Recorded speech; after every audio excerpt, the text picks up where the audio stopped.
The unintended acceleration crisis explained. In the late 2000s, Toyota had a reputation that was basically bulletproof.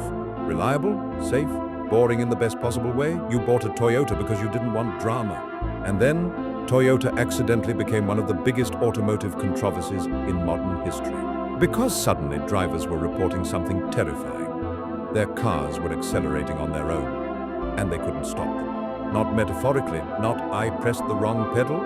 They were flooring the brake, and the car just kept going. This is the story of unintended acceleration, the crashes that followed, the lawsuits, the recalls, the investigations, and the uncomfortable truth about how complicated fault really was. It all exploded into public consciousness in August 2009. A California Highway Patrol officer named Mark Saylor was driving a Lexus ES350, a Toyota-owned brand, with his family. The car suddenly accelerated to over 120 miles per hour. A 911 call recorded the final moments. You can hear panic, you can hear them trying to slow down, you can hear the engine screaming.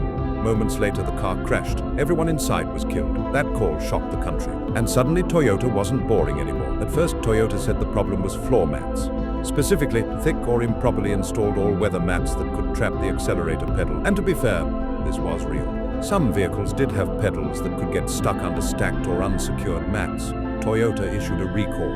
They redesigned floor mats. They told drivers not to stack them. Case closed. Except it wasn't, because reports kept coming in. Cars without floor mats, cars with the mats removed entirely, cars where drivers swore the pedal wasn't obstructed, and the stories were eerily similar. Sudden acceleration, no warning, brakes ineffective, panic. By 2010, the situation was out of control. Toyota had recalled millions of vehicles worldwide, and now the focus shifted from floor mats to something much scarier, the accelerator pedal itself. Toyota identified a second issue. Some accelerator pedals, made by a supplier, could wear down internally and become sticky, not stuck wide open, but slow to return. That delay, combined with panic, could cause a driver to press the brake harder, while still unknowingly applying throttle. Toyota recalled again. They shaved pedals, replaced components, added brake override systems. But even then, people weren't convinced, because drivers were still reporting cases where they swore they were braking, and the car just kept accelerating. Which leads us to the most controversial part of the story, electronics. Modern cars aren't mechanical anymore. There's no physical cable connecting your foot to the engine. It's all sensors, software, signals. And that raised a terrifying question. What if the software was wrong? Multiple lawsuits claimed Toyota's electronic throttle control system could fail. Suddenly, silently, without leaving evidence. Toyota denied this strongly. They said the system was redundant, tested, and safe. But under pressure, the U.S. government stepped in. NASA was asked to investigate. Yes, NASA. The people who send things to space were now debugging Toyotas. NASA engineers analyzed Toyota's software line by line. They tested vehicles, they simulated failures, they searched for ghost signals. Their conclusion, they found no evidence that software caused unintended acceleration. None, no rogue code, no electronic smoking gun, which sounds like a full exoneration, except it didn't end the controversy. Because another group entered the story, independent engineers hired by plaintiffs claimed they did find vulnerabilities. They argued that under extremely rare conditions, cosmic rays, voltage spikes, memory corruption, the system could fail.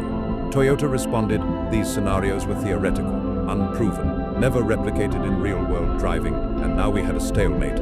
No definitive electronic cause, no reproducible failure, but real crashes.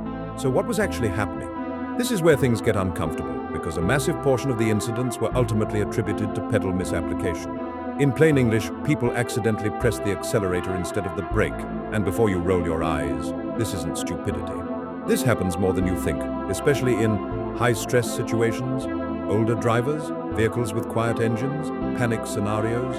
When a car surges forward unexpectedly, your brain can lock up. You press harder, but you're on the wrong pedal. And modern engines are powerful. By the time you realize what's happening, it can be too late. That explanation accounted for many cases, but not all. Some incidents were still unexplained.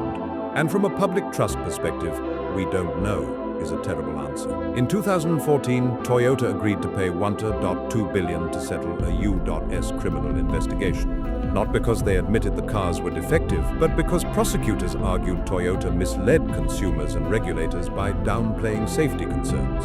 Toyota admitted to mistakes in communication, which is corporate speak for, we should have handled this better.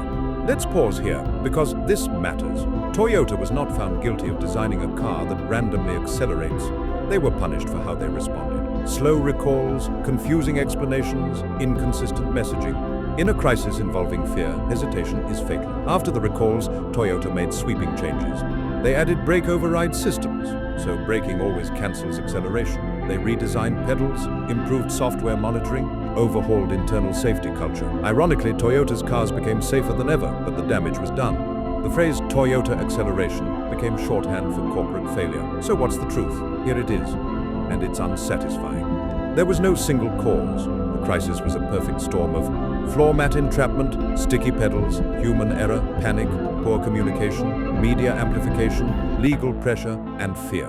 No villain twirling a mustache, no evil code hiding in the machine, just complexity, and complexity kills confidence.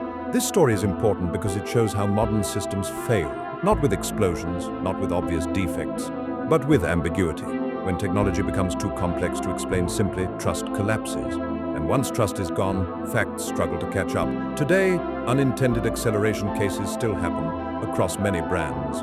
But modern safety systems now shut them down quickly. Because of Toyota, because of the mistakes, because of the lawsuits, because of the panic. The irony?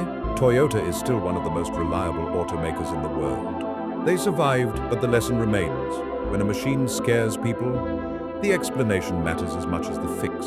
If you enjoyed this deep dive, like and subscribe for more stories where technology, human behavior, and unintended consequences collide. Because history isn't just what went wrong, it's what we learn, sometimes the hard way.